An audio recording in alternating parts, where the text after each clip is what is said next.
সুস্মিতার আরও একটা নতুন ব্লগে সবাইকে অনেক অনেক স্বাগত। সকাল এখন 7টা, আর আজ একটু তাড়াতাড়ি উঠে পড়েছি।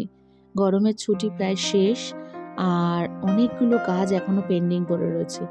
তার মধ্যে যে কাজটি প্রধান সেটা হলো ছেলের স্কুলের যে প্রজেক্ট ওয়ার্ক, সেগুলো এখনো কমপ্লিট করে উঠতে পারেনি।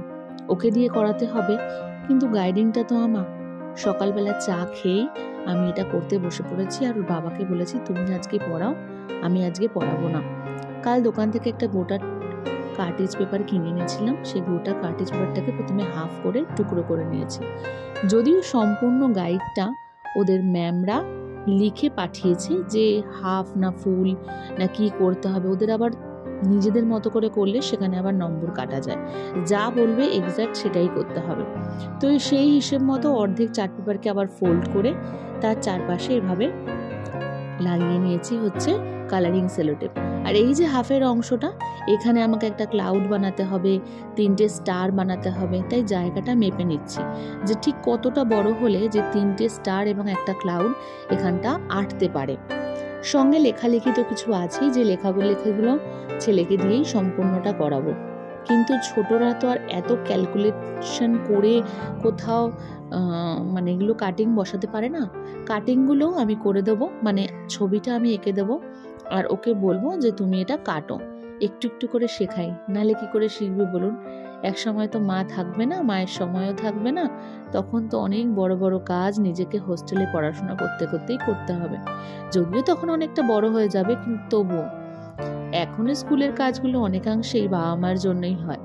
আর দেখুন, সেই ছোটবেলাকার স্যারের আঁকানো মেঘের ট্রিক্সটা আজকে আমি ফলো করলাম। একদম একটা পারফেক্ট ক্লাউড। আর ওকে দিয়ে কাটিং করিয়ে নেওয়ার পর এখানে পুরো পেছনটাতে ভালো করে ফেভিকল লাগিয়ে নিলাম। এই যে ধারগুলো, সেখানে ফেভিকল লাগানোটা খুব দরকার। পেস্টিংটাও ঠিকঠাক করে করতে পারছিল না, একটু ব্যাঁকাতারাই করে ফেলেছে। তো যাই হোক, আমি ঠিক করে দিলাম আর বললাম দেখো এরকমভাবে ধারগুলোকে চেপে দিতে হয়, না হলে কিন্তু এটা উঠে যাবে। তো ওটা সেই মতো শুনলো, কারণ অনেক ক্ষেত্রে স্কুলে আবার স্কুলের মধ্যে বসে প্রজেক্ট করতে দেয়। এরপর আসছে স্টারের পালা। আমাকে 3 কালারের স্টার কেটে নিতে হবে। প্রথম স্টারটা কেটে আমি দ্বিতীয় তৃতীয়গুলো ওকে দিয়ে কাটিয়ে সাইডে রেখে দিলাম। আর এই যে আর একটা প্রজেক্টও শুরু করে দিলাম। এখানে এই কালারিংটা করতে হবে। প্রথম কালারিংগুলো করেছে, কিন্তু খুব একটা ভালো করে করতে পারেনি বলে আমি আর একটু ভালো করে করে দিলাম। আর এই যে সব লাগানো টাগানো হয়ে গেছে, শুধু লেখাটা বাকি। লেখাটা কমপ্লিট করলেই এই প্রজেক্টটা রেডি হয়ে যাবে। আর আরেকটা প্রজেক্টের কালারিংগুলো যে করেছি সেগুলো শুকোতে দিয়ে চট জলদি চলে এলাম টিফিন বানাতে। সকাল প্রায় 10টা বেজে গেল, এখনো পর্যন্ত ব্রেকফাস্টের জন্য কিছুই করা হয়নি। ওকে আবার পড়তে পাঠিয়ে দিয়েছি বাবার কাছে, আর আমি চলে এসেছি রান্নাঘরে। মাথার মধ্যে চলছে কোন ব্লগটা কখন এডিটিং করব, তাকে কি কন্টেন্ট দেব, ছেলের সিলেবাসটা কত দূর এগোলো, আমার স্কুলের কি কি কাজ বাকি আছে, আচ্ছা অন্যরা ব্লগিং করে যে তাতে পুরো স্ক্রিন আসে কি করে, এই সমস্ত কিছু মাথার মধ্যে ঘুরছে। আর সংসারের অন্যান্য চিন্তা তো আছেই, সেটা নাই বললাম। তো যাই হোক, এখানে রান্নাটা করতে করতে মাথার মধ্যে কিন্তু অন্য কিছু ঘুরছে। আজ ফোনটাকে একটা নতুন জায়গায় রেখেছি, তাই এই পুরো রান্নাঘরটা এই স্ক্রিনে আসছে। প্রতিদিন আমরা কিন্তু নতুন নতুন কিছু শিখি, আর এই শেখার কোনো শেষ নেই।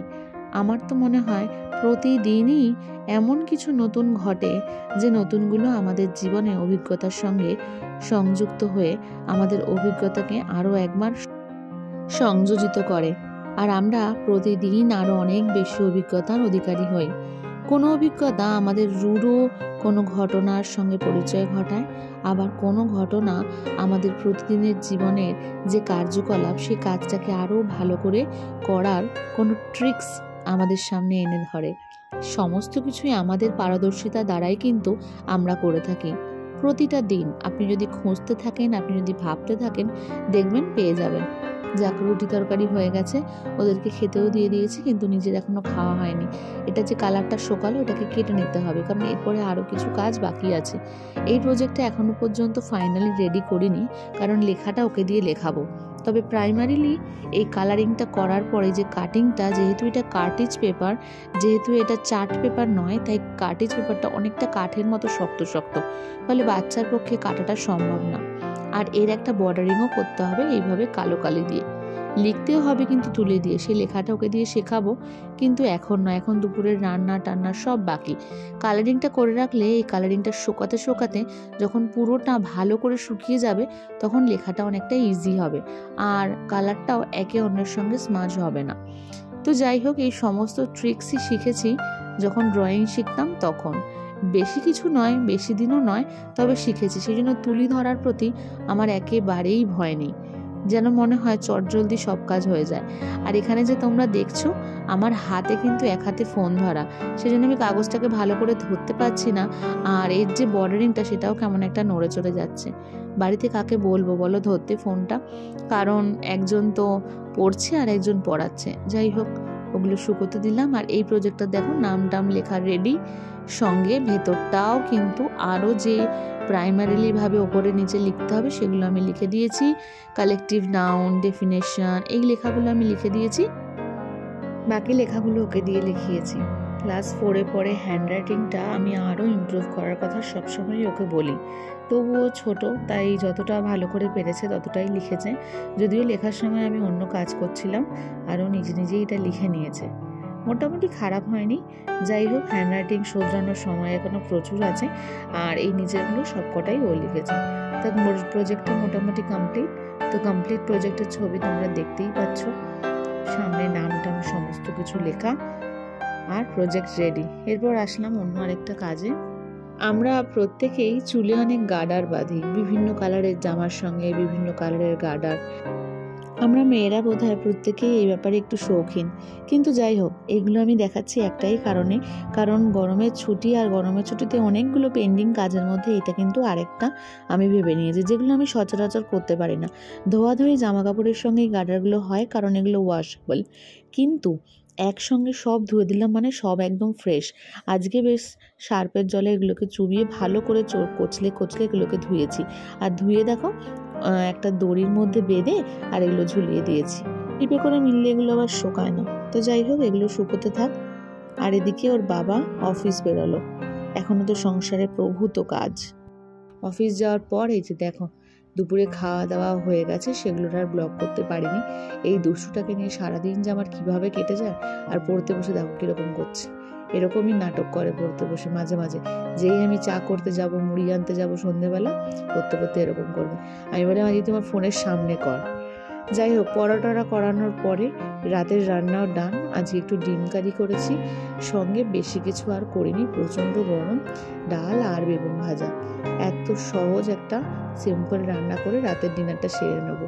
আসলে বন্ধুরা, ভালো মন্দ কিছু করলে না এত খাওয়া হয়ে যায় যে তখন আর মানে কি বলবো, শরীর আর কমাবো কি, বেড়েই চলে। ওই জন্য মাঝে মাঝে আমি উপোস করে থাকবো যদি একটু শরীরটা কমে। তো রাত তো অনেকটাই হলো, ওকে ভাতটা মেখেও দিতে হবে, তবেই পুচকু খাবে। তো আজকের ব্লগটা এখানেই শেষ করলাম। যদি আমার ব্লগটা আপনাদের ভালো লেগে থাকে তাহলে প্লিজ একটা লাইক করে দেবেন, আর আমার চ্যানেলকে সাবস্ক্রাইব করে রাখবেন আমার আরও ব্লগ দেখার জন্য। ব্লগটা দেখার জন্য অনেক অনেক ধন্যবাদ। ফিরে আসছি আবারও একটা পরের ব্লগে। ততক্ষণ পর্যন্ত সবাই আপনারা সুস্থ থাকবেন, ভালো থাকবেন, খুশি থাকবেন।